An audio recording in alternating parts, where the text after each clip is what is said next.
அனைவருக்கும் வணக்கம். 10th new Tamil book இயல் 7 உரைநடை உலகம் சிற்றகல் ஒளி. மாப்போ சிவஞானம். கதை கேட்கும் வழக்கம் சிறு வயது முதல் அனைவருக்கும் இருக்கிறது. கேட்பது குறைந்து போய் கதை படிப்பது அதன் அடுத்த படிநிலை. அதுவே ஒருவரை படிப்பாளியாகவும் படைப்பாளியாகவும் பக்குவப்படுத்துகிறது. அப்படியான ஒரு படைப்பாளி தன்னை முன்வைத்து தன் நாட்டின் வரலாற்றை கூறும் நிலை சிலருக்கு மட்டுமே வாய்த்திருக்கிறது. வரலாற்றின் போக்கினை மாற்றி வடிவமைத்தவர்களின் வாழ்க்கை கதையை தன் வரலாறாக படிப்பது நம்மையும் அந்த வரலாற்று பாத்திரமாக உணர வைக்கும். இந்திய விடுதலை போராட்ட வரலாற்றில் 1906ஆம் ஆண்டு மிகவும் சிறப்புடைய ஆண்டாக கருதப்படுகிறது. அந்த ஆண்டில்தான் காந்தியடிகள் சத்தியாகிரகம் என்ற அறப்போர் முறையை தென்னாப்பிரிக்காவில் தொடங்கி வைத்தார். தமிழ்நாட்டை தனித்து நோக்கினாலும் வரலாற்று சிறப்புக்குரிய நிகழ்வுகள் பல அவ்வாண்டில் நடைபெற்றன. வ.உ. சிதம்பரனார் ஆங்கிலேயர்களுக்கு எதிராக சுதேசி கப்பல் நிறுவனத்தை தொடங்கினார். இத்தகைய சிறப்புள்ள ஆண்டின் ஜூன் 26ஆம் நாள் சென்னை 1000 விளக்கு வட்டம் சால்வன் குப்பம் என்னும் பகுதியில் நான் பிறந்தேன். நான் பிறந்த வட்டத்துக்கு 1000 விளக்கு என பெயர் இருப்பினும் என்னை பெற்றெடுத்த குடும்பம் வறுமை என்னும் இருள் சூழ்ந்ததுதான். என் தந்தையார் பெயர் பொன்னுசாமி, அன்னையின் பெயர் சிவகாமி. பெற்றோர் எனக்கு இட்ட பெயர் ஞானப்பிரகாசம். ஆனால் சரபையர் என்ற முதியவர் ஒருவர் என்னுடைய பெயரை மாற்றி சிவஞானி என்றே அழைத்தார். பின்னாளில் அவர் எனக்கிட்டு அழைத்த சிவஞானி என்னும் பெயரே சிறிது திருத்தத்துடன் சிவஞானம் என்று நிலை பெற்றது. வறுமையில் இழந்த கல்வி. நான் பள்ளியில் 3ஆம் வகுப்பில் நுழைந்த 7ஆம் நாளில் பகல் நேரத்தில் வீட்டுக்கு வந்து சாப்பிட்டு விட்டு திரும்பவும் பள்ளிக்கு போனேன். காலையிலேயே பாட புத்தகங்களோடு வராததற்காக ஆசிரியர் என்னை கண்டித்தார். பிற்பகலில் புத்தகங்களை கட்டாயம் கொண்டு வர வேண்டும் என்று கட்டளையிட்டிருந்தார். கையில் புத்தகமின்றி இருந்த என்னை கண்ட ஆசிரியர் பள்ளியிலிருந்து விரட்டியடித்தார். இது எனக்கு பெருத்த அவமானமாக இருந்ததால் அழுத வண்ணம் வீட்டுக்கு வந்தேன். நான் அழுவதற்கான காரணத்தை அறிந்ததும் என் தந்தை என்னை கையோடு அழைத்து கொண்டு வகுப்பறைக்குள் நுழைந்தார். என்னை நல்ல வெயில் நேரத்தில் வீட்டிற்கு விரட்டியதாக ஆசிரியரை என் தந்தையார் வாயார வைத்தார். அன்றோடு என் கல்வி முற்று பெற்றது. 3ஆம் வகுப்பிற்கு அந்த நாளில் தேவைப்பட்டவை ஆங்கிலம், தமிழ் மொழி பாட புத்தகங்கள்தாம். இவற்றை கூட வாங்கி கொடுக்க என் குடும்பத்தின் வறுமை இடம் தரவில்லை. செவிச்செல்வம் பெற்றேன். அன்னையார் இளமையிலேயே எனக்கு பயிற்றுவித்த பாக்கள் எனது இலக்கிய பயிற்சிக்கான பாடங்களாக அமைந்தன. அள்ளி அரசாணி மாலை, பவளக்கொடி மாலை ஆகிய அம்மானை பாடல்களை பாடுவார். அந்த நேரத்தில் என்னையும் சிறிது நேரம் அந்த நூல்களை படிக்க வைப்பார். அதனால் சந்த நயத்தோடும் எதிகை மோனையோடும் உள்ள அம்மானை பாடல்களை அடிக்கடி பாடி பாடி பிள்ளை பருவத்திலேயே இலக்கிய அறிவை வளர்த்து வந்தேன். ஸோ அம்மானை பாடல் எப்படி இருக்குன்னா சந்த நயத்தோடையும் எதிகை மோனையோடையும் இருக்குமா. என்னது? அள்ளி அரசாணி மாலை, பவளக்கொடி மாலை. சொற்பொழிவுகளை கேட்பதன் மூலமாகவும் நான் இலக்கிய அறிவு பெற்றேன். அப்போது அவர்கள் வெளியிடும் சிறந்த கருத்துக்களை ஏடுகளில் குறித்து வைத்துக் கொள்வேன். ஒருவன் அறிவு விளக்கம் பெறுவதற்கு 2 வழிகள் உள. ஒன்று கல்வி, மற்றொன்று கேள்வி. யான் முறையாக ஏட்டுக்கல்வி பெற இயலாமல் போனதால் ஏற்பட்ட இழப்பை ஈடு செய்ய கேள்வி ஞானத்தை பெறுவதிலேயே மிகுந்த ஆர்வம் காட்டினேன். எனது கேள்வி ஞானத்தை பெருக்கிய பெருமையிலே திருப்பாதிப்புலியூர் ஞானியார் அடிகளுக்கே மிகுந்த பங்குண்டு. ஸோ கேள்வி ஞானத்தை யார்கிட்ட அவர் பெற்றாருன்னா திருப்பாதிரி புலியூர் ஞானியார் அடிகள். திருப்பாதிரி புலியூர் ஞானியார் அடிகளிடம் கேள்வி ஞானத்தை பெருக்கிய பெருமை அவருக்கு தான் உண்டு. புத்தக பித்தன். எனக்கு உலகியல் அறிவு தோன்றிய நாள் தொட்டு இயன்றவரை தாய்மொழியிலேனும் நல்ல புலமை பெற்றிட வேண்டும் என்று விரும்பி அதற்காக இடைவிடாது முயன்று வந்திருக்கின்றேன். சுருங்கச் சொன்னால் என் அறியாமையுடன் கடும்போர் நடத்தியிருக்கிறேன். நூல் வாங்குவதற்கு போதிய பணமில்லாத குறையாமல் பழைய புத்தகங்கள் விற்கும் கடைகளுக்கு சென்று எனக்கு விருப்பமான புத்தகங்களை மிக மிக குறைந்த விலைக்கு வாங்குவதை வழக்கமாக கொண்டிருந்தேன். உணவுக்காக வைத்திருக்கும் பணத்தில் புத்தகங்களை வாங்கிவிட்டு பல வேளைகளில் பட்டினி கிடந்திருக்கின்றேன். குறைந்த விலைக்கு நல்ல நூலன்று கிடைத்து விட்டால் பேரானந்தம் அடைவேன். என் வாழ்நாளில் நானாக முயன்று சேர்த்து வைத்துள்ள சொத்துக்கள் என்னிடம் உள்ள பல்லாயிரக்கணக்கான நூல்களை தவிர வேறில்லை என்று உறுதியாக கூறுவேன். பேராய கட்சி, காங்கிரஸ் கட்சி 1931 காந்தி இர்வின் ஒப்பந்த காலத்திலே நாடு முழுவதிலும் இருந்த பேராய கட்சிக்காரர்கள் ஆக்க வழிபட்ட வேலைகளில் ஈடுபடுத்தப்பட்டனர். அந்நிய துணிக்கடை மறியல் காந்தி இர்வின் ஒப்பந்தப்படி அனுமதிக்கப்படவில்லை. ஆகவே தீண்டாமை விலக்கு, கதர் விற்பனை ஆகியவற்றிலே பேராய கட்சிக்காரர்களை ஈடுபடுத்தியது. கட்சி தலைமை பேராய கட்சியால் நடத்தப்பட்ட ஊர்வலங்களிலும் கதர் விற்பனையிலும் தவறாமல் கலந்து கொள்வேன். காந்தி இர்வின் ஒப்பந்தப்படி அந்நிய துணிக்கடை மறியல் நாடு முழுவதிலும் இருந்து பேராய கட்சிகள் ஆக்க வழிபட்ட வேலைகளில் ஈடுபட்டிருந்தன. அந்நிய துணிக்கடை மறியல் காந்தி இர்வின் ஒப்பந்தப்படி அனுமதிக்கப்படவில்லை. ஆகவே தீண்டாமை விலக்கு, கதர் விற்பனை ஆகியவற்றிலேயே பேராய கட்சிக்காரர்களை ஈடுபடுத்தியது கட்சி தலைமை. பேராய கட்சியால் நடத்தப்பட்ட ஊர்வலங்களிலும் கதர் விற்பனையிலும் தவறாமல் கலந்து கொள்வேன். 6 மாத கடுங்காவல் 30/9/1932. 31 காந்தி இர்வின், 32 தமிழா துள்ளி எழு என்னும் தலைப்புடைய துண்டறிக்கை ஒன்றை கடற்கரையில் குழுமியிருந்த மக்களிடையே வழங்கியதற்காக நான் சிறையிலிடப்பட்டேன். பழங்காலத்திலேயே பாண்டியனாண்ட பெருமையை கூறி, சோழனாண்ட சிறப்பை சொல்லி, சேரனாண்ட மாண்பினை காட்டி, பாண்டியன் பெருமை, சோழன் சிறப்பு, சேரன் மாண்பு காட்டி நம் அருமை தமிழ்நாடு ஆங்கிலேயருக்கு அடிமைப்பட்டிருந்த சிறுமையையும் நினைவூட்டி விடுதலை போரில் ஈடுபட வருமாறு தமிழருக்கு அழைப்பு விடுத்திருந்தேன். அவற்றை நானும் வேறு சில தோழர்களும் சேர்ந்து நூற்றுக்கணக்கான பிரதிகளை கையாலேயே எழுதினோம். எதிர்பார்த்தபடியே காவலர்கள் கைது செய்தனர். வழக்கு தொடரப்பட்டு 3 மாத கடுங்காவல் தண்டனையும் 300 ரூபாய் அபராதமும் விதிக்கப்பட்டது. கட்ட தவறினால் மேலும் 3 மாத கடுங்காவல். நான் 6 மாதமும் கடுங்காவலை அனுபவித்தேன். சிறையில் வேளா வேலைக்கு எப்படியோ எனக்கு சோறு கிடைத்து வந்தது. என்னளவில் தொடர்ந்து 6 மாத காலத்திற்கு வாழ்க்கை போராட்டத்திலிருந்து விடுதலை பெற்றுவிட்டேன். சி வகுப்பு சோறுதான் என்றாலும் அடிக்கடி பட்டினியை சந்தித்தவனுக்கு அதுவே அமுதம்தானே. ஆனால் என் குடும்பத்தின் அவல நிலை நினைவுக்கு வந்தபோதெல்லாம் சிறையில் தரப்பட்ட உணவை மனநிறைவோடு உண்ண முடியாதவனானேன். 1942 ஆகஸ்ட் 8ஆம் நாள் இந்திய வரலாற்றில் பொன்னெழுத்துக்களால் பொறிக்கத்தக்க புனித நாளாகும்.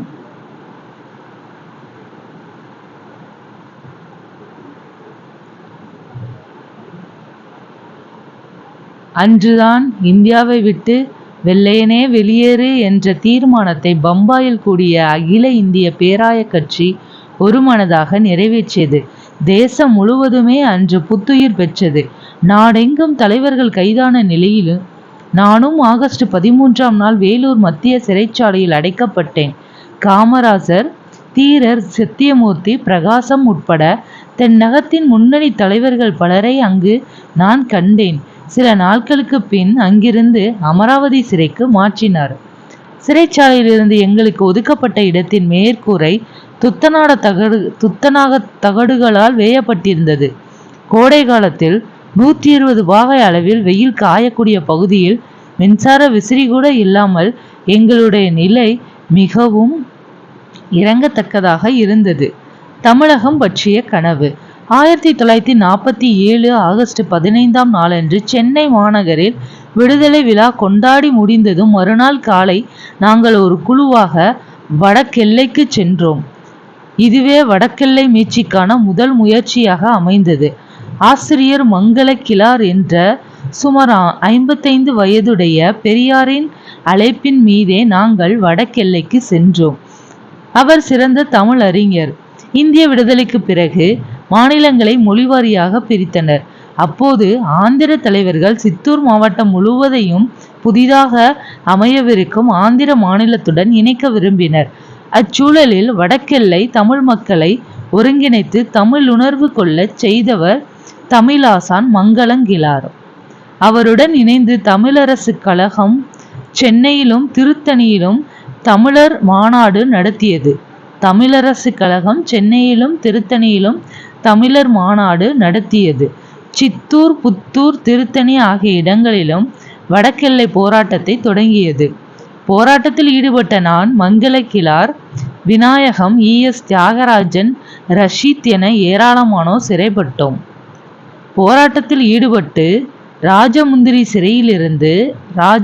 சிறையிலிருந்து திருவாலங்காடு கோவிந்தராசன், பழனி சிறையிலிருந்த மாணிக்கம் ஆகிய இருவரும் சிறையிலேயே உயிர் துறந்தனர். ஸோ யாரெல்லாம் சிறையில் உயிர் துறந்தாங்கன்னா, ராஜமுந்திரி சிறையிலிருந்த திருவாலங்காடு கோவிந்தராஜன், ராஜமுந்திரி சிறையிலிருந்த திருவாலங்காடு கோவிந்தராஜன், பழனி சிறையிலிருந்த மாணிக்கம் ஆகிய இருவரும் சிறையிலேயே உயிர் துறந்தனர். சர்தார் KM பணிக்கர் தலைமையில் மத்திய அரசால் அமைக்கப்பட்ட மொழிவாரி ஆணையம் சித்தூர் மாவட்டம் முழுவதையும் ஆந்திராவுக்கு கொடுத்துவிட்டது. சர்தார் KM பணிக்கர் தலைமையில் உள்ள மத்திய அரசால் அமைக்கப்பட்ட மொழிவாரி ஆணையம் சித்தூர் மாவட்டம் முழுவதையும் ஆந்திராவிற்கு கொடுத்துவிட்டது. அதனை எங்களால் ஏற்க முடியவில்லை. மாலவன் குன்றம் போனால் என்ன, வேலவன் குன்றமாவது எங்களுக்கு வேண்டும் என்று முழங்கினோம். மீண்டும் பெரும் போராட்டம் தொடங்கியது.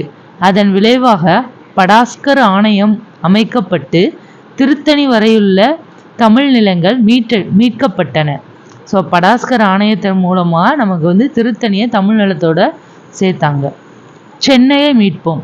ஆந்திர மாநிலம் பிரியும் போது சென்னை தான் அதன் தலைநகராக இருக்க வேண்டும் என்று ஆந்திர தலைவர்கள் கருதினர்.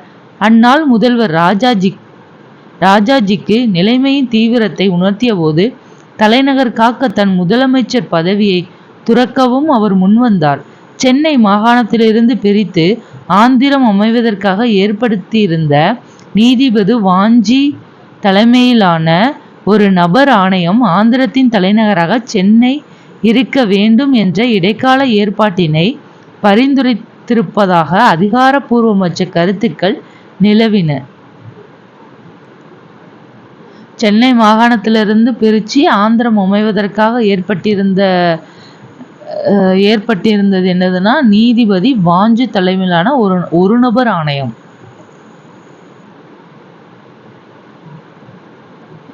தெரிந்து தெளிவோம். நான் சிலப்பதிகார காப்பியத்தை மக்களிடம் கொண்டு செல்ல விரும்பியதற்கு காரணம் உண்டு. திருக்குறளையோ கம்ப ராமாயணத்தையோ விரும்பாதவன் அல்லன். ஆயினும் இந்திய தேசிய ஒருமைப்பாட்டுக்கு கேடில்லாத வகையில் தமிழினத்தை ஒன்றுபடுத்த எடுத்துக்கொண்ட முயற்சிக்கு பயன்படக்கூடிய ஓர் இலக்கியம் தமிழில் உண்டென்றால் அது சிலப்பதிகாரத்தை தவிர வேறில்லை என்று உறுதியாக கூறுவேன். இளங்கோ தந்த சிலம்பு தமிழினத்தின் பொது சொத்து. எனவேதான் தமிழகத்தின் பட்டி தொட்டி எங்கும் சிலப்பதிகார மாநாடுகள் நடத்தினோம். சிலம்பு செல்வர் ம.பொ.சி. இதையொட்டி மாநகராட்சியின் சிறப்பு கூட்டம் ஒன்றை அப்போதைய மாநகர தந்தை செங்கல்வராயன் தலைமையில் கூட்டி சென்னை பற்றிய தீர்மானம் ஒன்றை முன்மொழிந்து தலையை கொடுத்தேனும் தலைநகரை காப்போம் என்று முழங்கினேன். தீர்மானம் வெற்றிகரமாக நிறைவேற்றப்பட்டமை நடுவண் அரசை அசைத்தது. கடைசியாக 25/3/1953 அன்று நாடாளுமன்றத்தில் பிரதமர் நேரு நடுவண் அரசின் சார்பில் அதிகாரப்பூர்வமான உறுதிமொழி ஒன்றை வெளியிட்டார். அதன்படி ஆந்திர அரசின் தலைநகரம் ஆந்திர நாட்டின் எல்லைக்குள்ளேயே அமையும் என்று உறுதியளிக்கப்பட்டது. சென்னை தமிழருக்கே என்பதும் உறுதியானது. ஸோ சென்னை தமிழகத்துக்கு தான் அப்படின்னு சொன்னது யாருன்னா பிரதமர் நேரு 25/3/1953. தெற்கெல்லை போராட்டம். தாய் தமிழக மக்களில் பலர் தெற்கெல்லை கிளர்ச்சிகளோடு எனக்குள்ள தொடர்பை அறிய மாட்டார்கள்.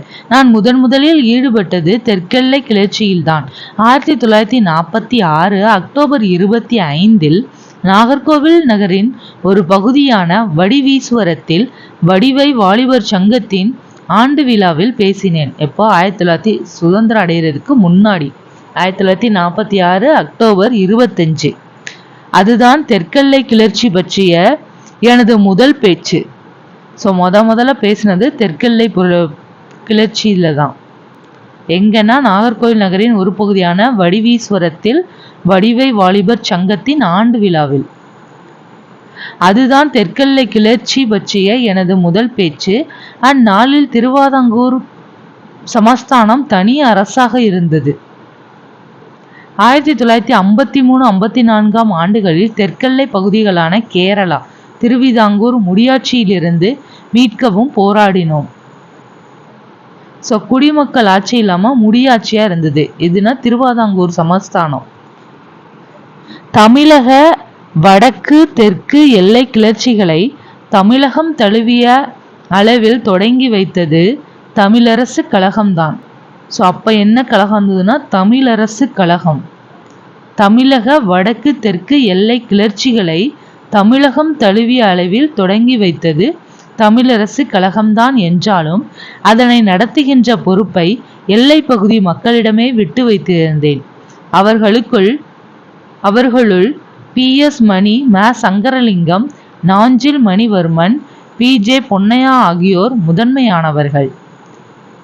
தெற்கெல்லை கிளர்ச்சியில் திருவிதாங்கூர் ஆட்சி நடத்திய துப்பாக்கி சூடு காரணமாக உயிர் நீத்த தமிழரசு கழக தோழர்களான தேவசகாயம், செல்லையா ஆகிய இருவரையும் நாம் மறந்துவிடக் கூடாது. ஸோ திருவிதாங்கூர் ஆட்சியில் அவங்க துப்பாக்கி சூட்டால நம்ம தமிழரசு கழக தோழர் தேவசகாயம், செல்லையா ஆகிய இருவரையும் நாம் மறந்துவிடக்கூடாது. துப்பாக்கி சூட்டால உயிர் நீந்தாங்க. நதானியல், தானுலிங்கம், காந்திராமன் போன்ற முதியவர்களும் என்பால் நம்பிக்கை வைத்திருந்தனர். இயற்கையாகவே போர்க்குணம் கொண்ட நேசமணி தென் திருவிதாங்கூரில் மிகுந்த செல்வாக்கும் உடையவர். அவருடைய வருகைக்கு பிறகு போராட்டம் மேலும் வலுப்பெற்றது. திருவிதாங்கூர் ஆட்சி அகன்று கேரள மாநிலம் உருவானது. அப்போது தமிழர்கள் மிகுதியாக வாழக்கூடிய தேவிக்குளம், பீர்மேடு, தோவாளை, அகத்தீஸ்வரம், கல்குளம், விளவங்கோடு, நாகர்கோயில் ஆகிய பகுதிகள் தமிழகத்தோடு சேர வேண்டும் என்று தமிழரசு கழகம் போராட்டத்தை தொடங்கியது. ஆனால் மேற்சொன்ன பகுதிகளோடு தமிழகத்தில் இருந்த கோவை மாவட்டத்தின் மேற்கு பகுதி, நீலகிரி மாவட்டத்தில் உள்ள கூடலூர், உதகமண்டலம் ஆகியவற்றையும் பிரித்து கேரளத்துடன் இணைக்க வேண்டுமென்று கேரளத்தவர் பசலலி ஆணையத்திடம் விண்ணப்பித்தனர். பசலலி ஆணையம் நடுவண் அரசுக்கு தந்த பரிந்துரை 1955 அக்டோபர் 10 வெளியானது. அந்த பரிந்துரையில் மாநிலங்களை மொழிவாரியாக பிரித்து அமைக்கும் கொள்கை ஒப்புக்கொள்ளப்பட்டதோடு சென்னை மாநிலத்தில் உள்ள மலபார் மாவட்டத்தை கேரளத்தோடும், திருவிதாங்கூர், கொச்சி ராஜ்யத்தில் இருந்த கல்குளம், விளவங்கோடு, தோவாளை, அகதீஸ்வரம், செங்கோட்டை ஆகிய பகுதிகள் தமிழ்நாட்டோடும் இணைய வேண்டும் என்றும் குறிப்பிட்டிருந்தது. தேவிக்குளம், பீர்மேடு நம் கைவிட்டு போயின. புறநானூற்றிலும் சிலப்பதிகாரத்திலும் தமிழகத்தின் வடக்கெல்லை வேங்கடமலையாகவும் தெற்கெல்லை குமரி முனையாகவும் கூறப்படுவதனை படித்தபோது எனது நெஞ்சம் இரும்பூது எய்தியது. மலையும் கடலும் ஒரு நாட்டின் இயற்கை எல்லைகளாக அமைவதென்பது அந்த நாட்டின் தவ பயனாகும். அந்த தெய்வீக எல்லைகளை ஓரளவேனும் தமிழகம் திரும்ப பெற்றது என்பதே என் வாழ்நாள் மகிழ்ச்சியாகும். மார்ஷல் ஏ. நேசமணி இளம் வயதிலேயே சமூக விடுதலைக்காக போராடியவர்.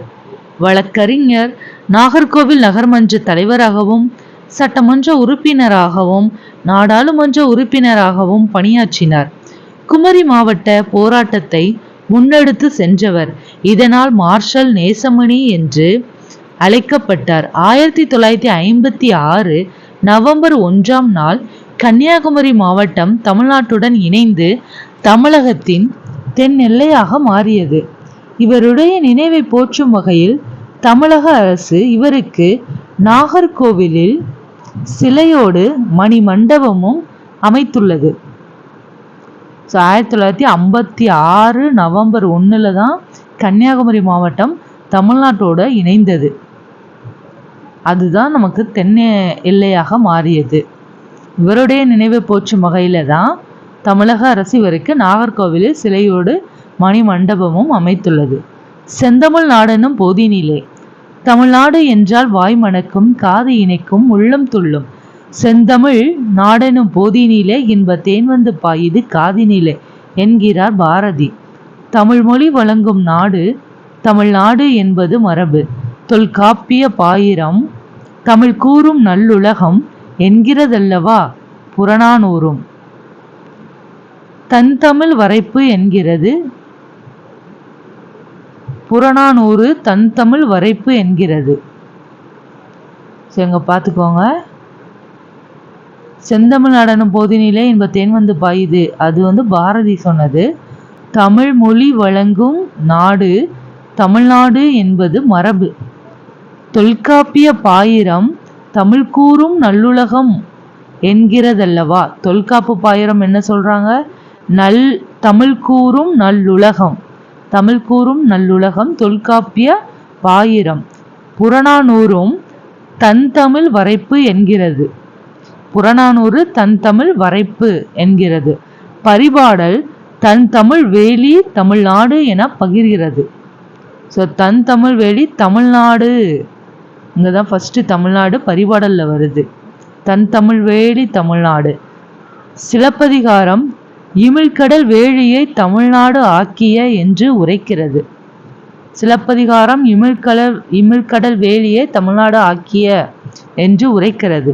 ஆனால் ஆங்கிலேயரின் ஆதிக்க காலத்தில் நம் மாநில பகுதி மதராஸ் ஸ்டேட் ஆக்கப்பட்டது. விடுதலைக்கு பின்பு அதே பெயர் நீடித்தது. இதை தமிழர்கள் ஏற்கவில்லை, எதிர்த்தார்கள், குரல் எழுப்பினார்கள். திரு சங்கரலிங்கனார் இன்னும் ஒரு படி மேலே சென்று உண்ணாநிலை போராட்டம் நடத்தி உயிர் துறந்தார். சங்கரலிங்கம் உண்ணாநிலை போராட்டம் சாப்பிடாம இருந்து உயிர் துறந்தார்.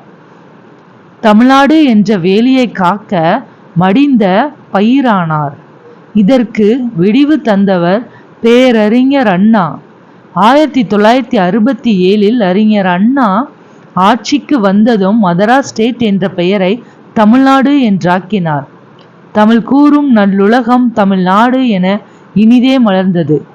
1967 அறிஞர் அண்ணா ஆட்சிக்கு வந்ததுக்கு அப்புறம் தான் தமிழ்நாடு என்று மாத்தினார் மதராஸ் ஸ்டேட்.